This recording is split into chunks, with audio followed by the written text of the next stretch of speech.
at adding directed numbers, and we found some generalizations. At first we started using our counters to do our addition with the negatives and the positives and so on.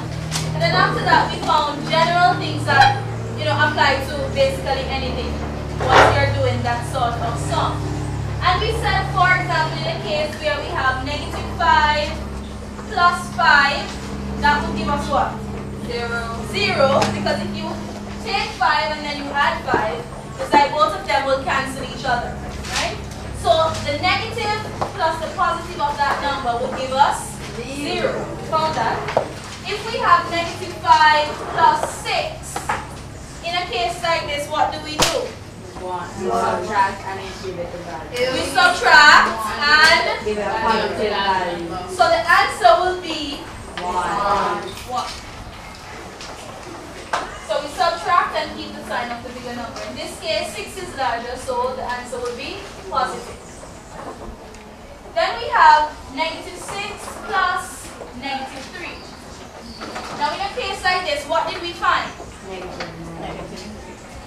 The answer, what is the answer? Negative 9. If we have negative 6 and we add another set of negatives, what is happening? The negatives are increasing.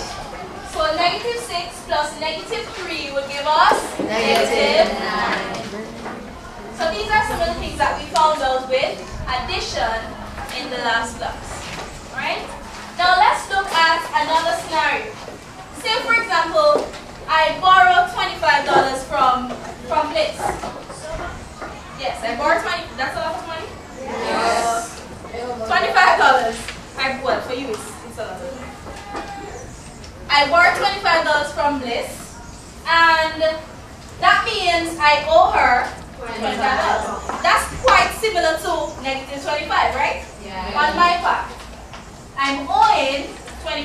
That would be negative 25. You have 25 pounds. Yes. Okay, so I pay her now $10. If I pay her $10, what am I doing? Negative. You just I gave her 10, so I'm adding 10 to that negative 25. I borrowed it and I paid her 10. You still have negative 15. How much do I have for her? Negative 15.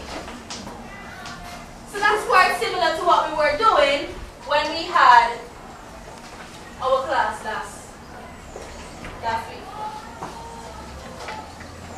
Okay, now today what we're going to be doing, we're going to be using a different instrument to do addition and subtraction of directed numbers. Now what we're going to be using is our number line. Remember in the first class we used our number line to show which one is larger and so on and so forth. We'll be going back to our number line, and what we're going to do is we're going to confirm in terms of our addition if the assumptions we made were true in the case of the number line.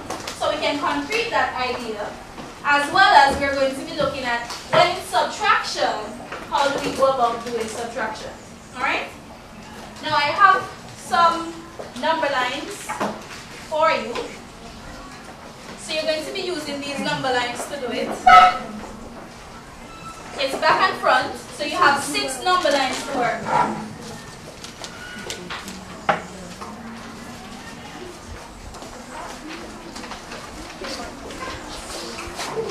Using number lines. Now when we looked at the number line, we said that for a number line, and if you look at the examples you have, you will see that for each line, you will notice that the spaces are what? Equal. They're equal. So a number line, it is made up of equal, but it's made from equal width. So it's the same distance away from each other. Alright? Now you notice that 0 is already marked. And remember we said that 0 is what? Negative. Alright? Now, on which side of the 0 do we have our positive numbers? On the right. And on which side do we have our negative numbers? On the left.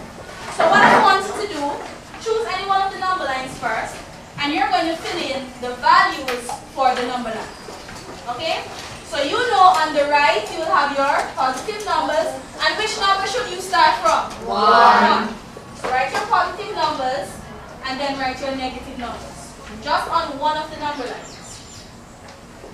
You can put it at the top or at the bottom. The bottom is easier, or it looks easier.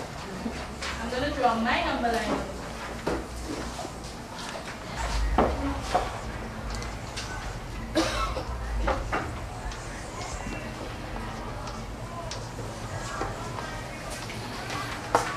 So we have our number. Everyone has their number line? Yeah. Hold them up so I can see them. Okay, so to the right we have our positive numbers, and to the left we have our negative numbers. Alright.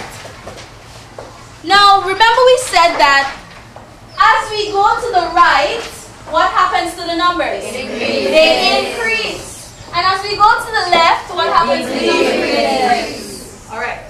Now increase is associated with what? Getting bigger. And which operation? Adding. So it means therefore that because when we go to the right, we are increasing. It means if we're doing addition, we'll be going in which direction? To the right. And since when we're going to the left, we're decreasing, it means when we go to the left, we're going to be doing what? Subtracting. Alright, so remember that. Say for example, we have -3 plus 2. We already know what the answer is, don't we? Yes. What's the answer? -1. But we're going to use our number line to show that our answer will be -1. How do we use our number line?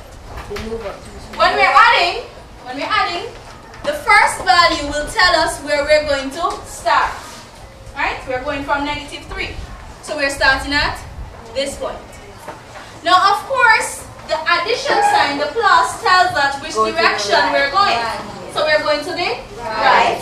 And the last number tells us how many times we're going to be moving to the right. So how many times should we move to the right? 2 times. So we go from 3 to, that's 1 time, right? And then 2. And what's our answer? -1. Okay? So we see that -3 plus 2 equals -1. So we were just doing a scientific. So it's like a way of confirming that yes, the generalizations we made are actually true. Right? Another example. Say we have -7 plus 10.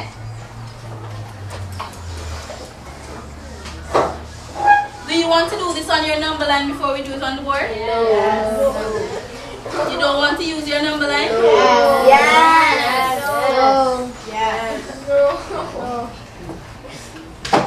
Where are we going to start? Is it 7 or -7? -7. So we're starting at -7. And we're going in which direction? To the right. And how many times? 10 times. So 1, 2, 3, 4, 5, 6, 7, 8, 9, 10. It's equal to 3. Remember we said, and look at both of these examples. Remember we said that whenever we have a negative plus a number, we subtract and keep the sign of the bigger number, right? Yeah. Now in this case, the -3, our answer is negative. In this case, the bigger number is 10, and our answer is 3. So you notice we confirm that the generalizations we made are true. Alright, so that's addition using our number lines. Now let's think of it in terms of subtraction using the number lines. I can erase this? Yes, miss. Let me erase this.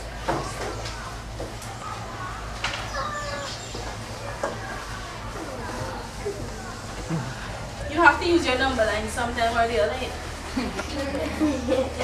So subtraction.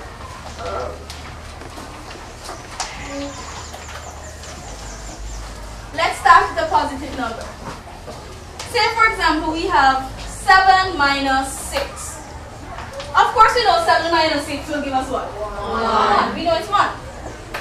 Remember we said that because when we subtract, it's decreasing, and when we decrease, we have to move to the what? Left. To the left. So in this case, we're going to the Left.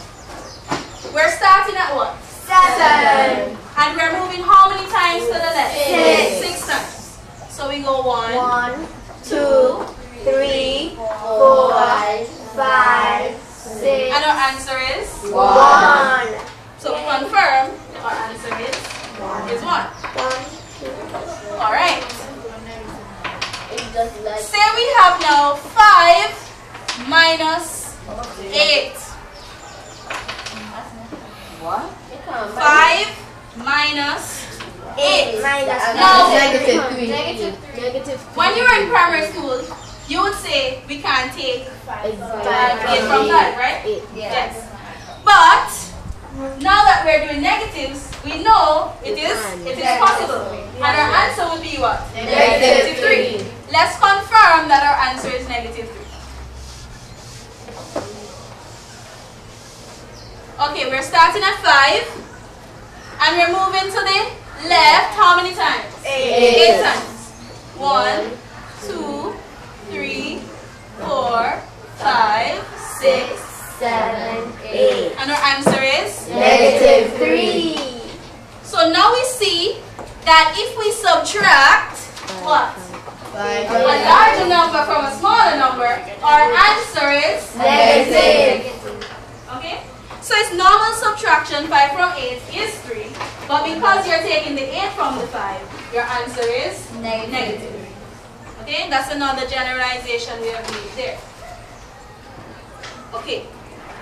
Any questions so far? No? Okay, so if we do it 5 minus 8 without the number line, without the number 8 minus 5, and you put the minus. It's just basically saying, if you have negative 3 plus 5, it's actually the same as saying 5 minus 3. What would this give you? What's the answer? I mean 2. It's 2. And what's this answer? 2. 2. Okay?